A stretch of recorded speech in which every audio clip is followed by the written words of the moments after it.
ngayon, may nag-request kasi sa atin nito mga ga na 6 kilo ng ating toasted rolls. Kaya ito na. Pero yung asawa ko nito yung gumawa ha kasi sobrang busy po tayo. Yung ating mga ingredients at sukat nito ay ilagay lang natin sa ating caption. Pero maglagay din tayo doon sa ating caption ng 1 kilo para po sa mga gustong gumawa ng kaunti lang or 1 kilo lang nito. At para hindi na masyadong humaba yung ating video, ganun lang naman ito mga ga. Pagsamasamahin lang natin yung mga ingredients natin dito at masahin ng mabuti at pwedeng ipadaan sa spiral mixer kung meron lang naman kayo at pwede ding sa dough roller machine. At pagkatapos niya itong masahin ay pinadaan niya sa aming dough roller machine at pagkatapos ay pinutol na agad sa 16 to 18 grams lang. At pagkatapos ay figurahin lang natin ito ng pahaba.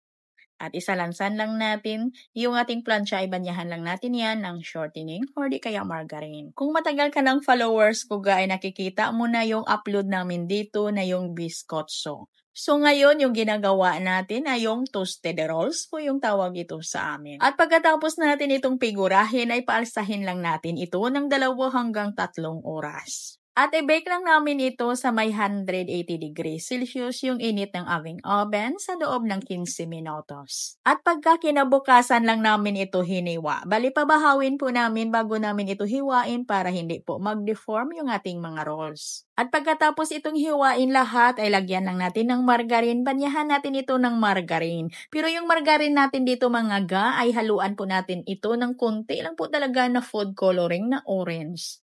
At ganun din yung ating asukal na pangkuting natin dito. Gumamit lang kami dito ng light brown sugar ng ating pangkuting at ito din nilagyan natin ng kunti lang po talaga na food coloring na orange. Para hindi din masyadong, anong ganyan lapsi? sorry ka, putla pala. Para din may kunting kulay yung ating toasted rolls na hindi maputla. At isalansan lang natin yan at i-toasted natin ito sa pinakamahina lang po talaga ng apoy or init ng ating oven. At syempre huwag nyo lang sunugin, bantayan nyo lang. Toastin lang po talaga natin ito sa ating mga oven hanggang sa ito'y maging mga malutong.